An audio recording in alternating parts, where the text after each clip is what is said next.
Welcome to my new viewers. To my subscribers, welcome back. My name is Mike.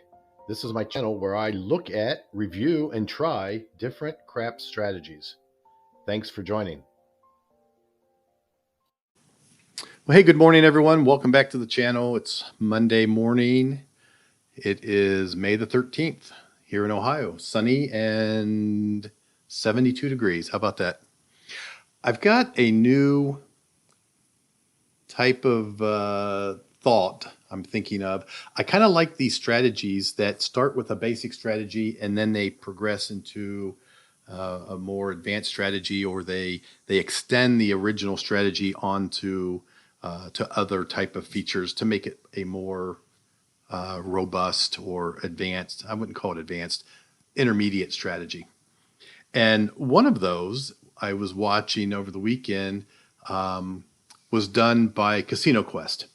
And what they did is they have a basic strategy called the CliffHanger. And they basically take that and they add to it a variation of the CliffHanger, and they call it the one or the best or whatever they called it in the video. But it's basically a CliffHanger with an additional variation in it. So I want to get to that point, but I want to first show you the CliffHanger, because we need to understand how the CliffHanger works in order to then apply the variation to create the next strategy called the one or best strategy, both by Casino Quest. So I'm calling this CliffHanger first strategy of two. So we're going to start with CliffHanger, we're going to run it, and then maybe on a later video this afternoon or tomorrow, we'll show how it gets adapted or add a variation into another strategy called the one or best that Casino Quest likes. So basically, it's very simple. The CliffHanger, you wait for a point to be established, unless you want to be the shooter. And once that point is established, you will set up 96 across. So let me go ahead and get set up here. I'm going to turn on my turbo mode. I'm going to turn on my 6 and 8. And we're going to go ahead and roll for a point. Okay, the point is an 8. So once the point is on, we're going to highlight the $5 chip and we're going to hit the across button 3 times, and this will be $96 across.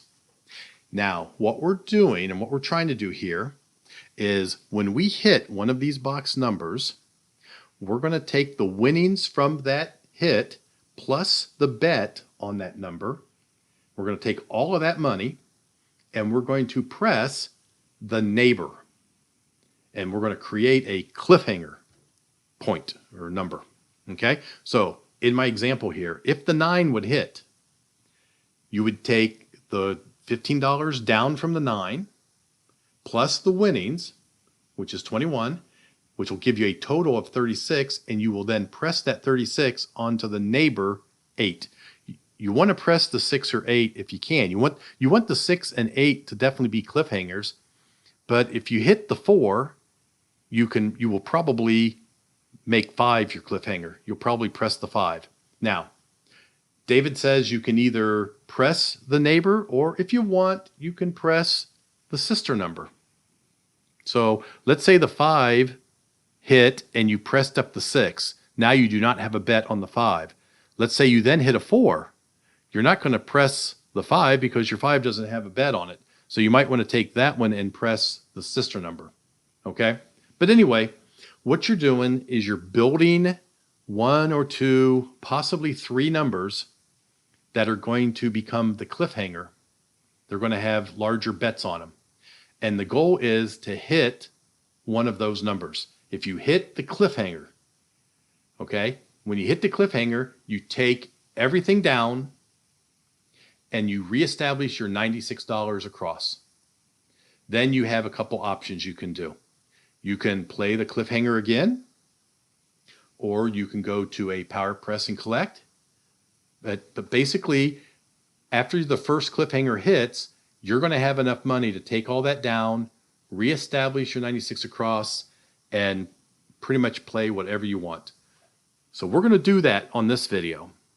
And then the next video that I create is going to be using that same strategy, but with a variation. We're going to enhance it and go to another strategy called the one or best strategy that David likes. Okay, so let's go ahead and roll, and we'll see how this works out for us. So we've already got our point. We got our 96 across. We're looking to hit a box number. Of course, we hit the 7 because that's the way I roll. So let's go ahead and try to establish another point. 7 on the come out does not hurt us. Okay, there's a 5. So let's go ahead and highlight the $5 chip across 1, 2, 3. We have $96 across.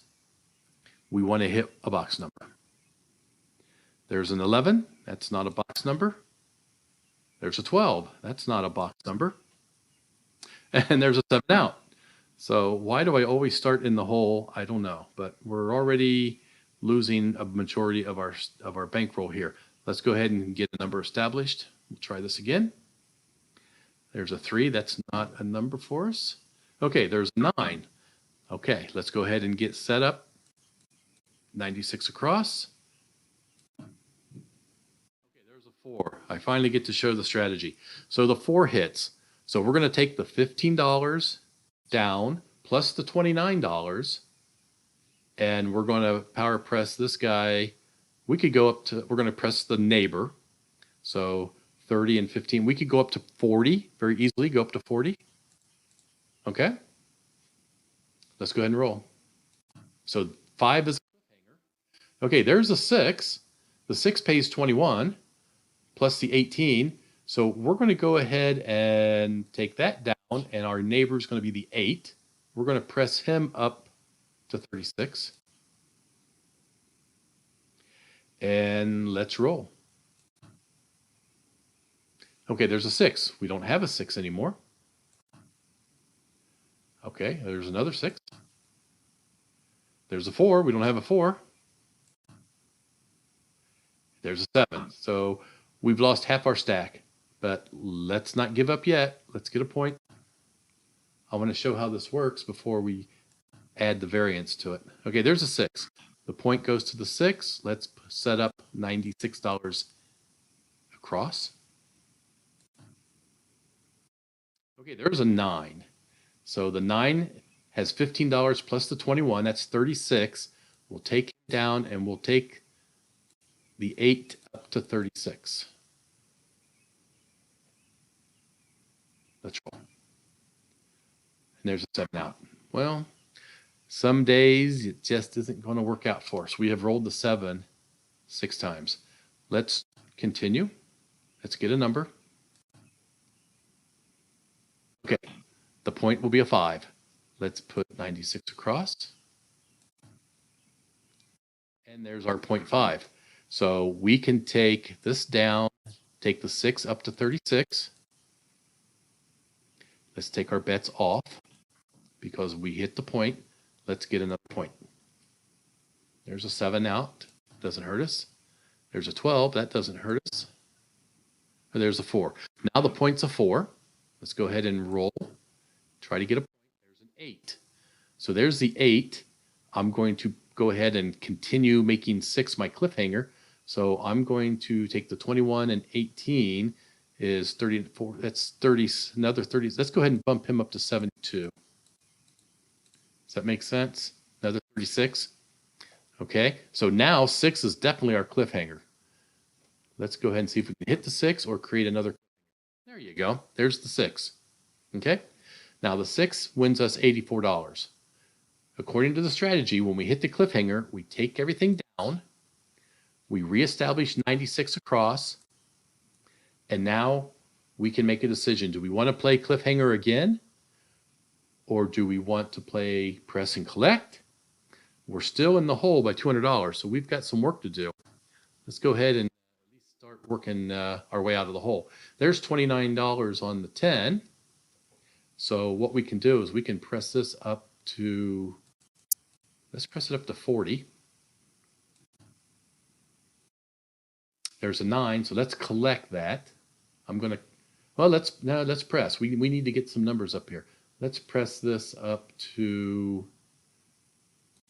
40 also. Depends on if you want to power press, if you want to press, or do you want to hit a 7 and get knocked out. So didn't get a chance to dig ourselves out of the hole. Let's go ahead and get another point.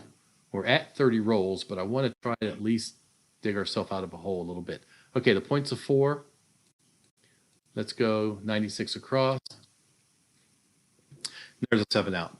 So obviously this isn't going to work out for us very well, but I think for illustrating the strategy, it worked out. I may roll it again just to see how it works. I would like to get to the point where we can go to the next variation, but for now, we're going to call this a loss. But I still like the CliffHanger, and we're going to expand on it. And with the variation that we put on it, maybe we can show a positive win. So let's end this session here. Let's end this roll here and call this a video for today. Maybe I'll put another video up later this afternoon with the variation applied, and we'll see if that works out any better for us. So if you're familiar with the CliffHanger and you didn't roll 9 7s and you've got some encouraging results, please post them. And if not, that's fine also.